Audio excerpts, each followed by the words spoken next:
So we've spoken about the Champions League. Now it's time to get into the Confederations Cup talk. And there's someone in the studio sweating unusually much today.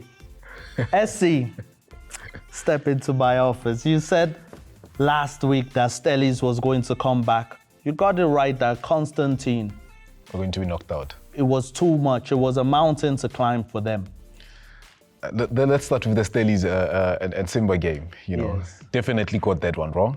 I think I pride much on the home game advantage. Playing at home, and I looked at that and I thought the way they've fared away from home, they were well structured to come here and do something effective. And football has its own way. And again, we need to talk about luck when you talk about Stellies, but we'll come back to the luck conversation of it. Yes, I mean, Stellies seemed to be unlucky in that game. Their goal that was rolled out, should it have stood? We can talk about the first leg, the goal that Simba scored. That goal shouldn't have stood. You look at that goal and how it comes through.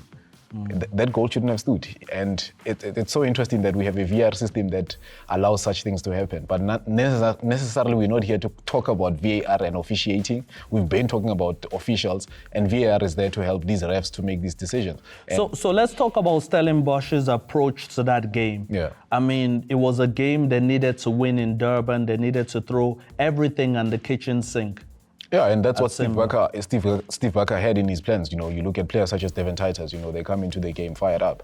And literally, Stellenbosch were putting Simba on the back foot. As much as the game was balanced there and there, you can tell that Stellenbosch came into the game and said, you know what, we'll take the game to Simba.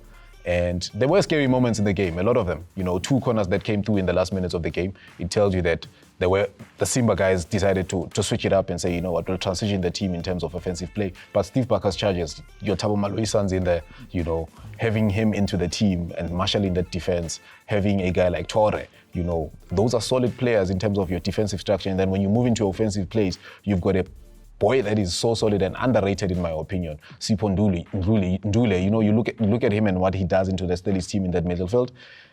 It's him breaking defense, it's him breaking offensive play and making sure that defensively that team is structured. So it tells you that it's a team that's well structured, and Steve Barker, unfortunately in this game, doesn't come out tops. And again, we need to reiterate the conversation and say Fadlu Davids comes as a South African also with his technical team, Yes. And he puts his hand up to say, you know what, unfortunately, I'm not going to let you guys go through. And he did mention this to say, I know the South African league so well and I know the South African players so well. And it shows into this game that technically he was well astute in terms of saying, I know what I want to do in this game. And he's played R.S Berkane before when he was still part of the Orlando Pirates coaching staff.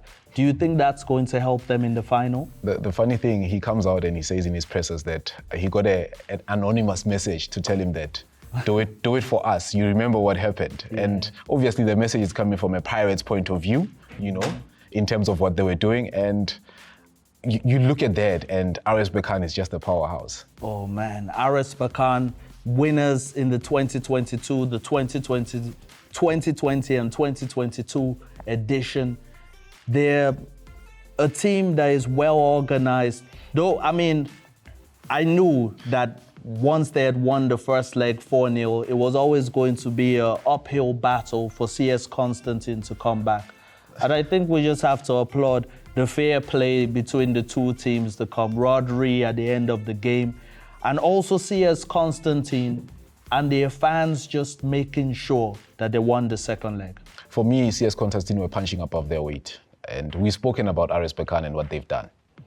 R.S Berkane is a solid team. It's a team that is well structured. Moe Chaban comes into this team as a well-experienced coach in this hemisphere, and in these spheres. And he talks football, he speaks football, and his team plays football. You look at how he structures his teams. They're such an offensive team, and you can't doubt what he brings into the table. And in the first leg, scoring 4 goals, pouncing at CS Constantine mistakes in the first leg, coming back into this one, I should applaud CS Constantine for overholding the game in terms of how they structured themselves in terms of play. They were more holding the ball. They were more in terms of your offensive and wing play. They were dictating it a little bit.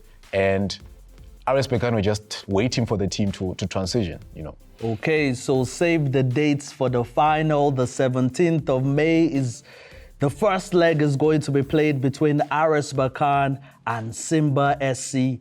And then we're going to know the winners of the Confederations Cup on the 25th of May. It's going to be incredible.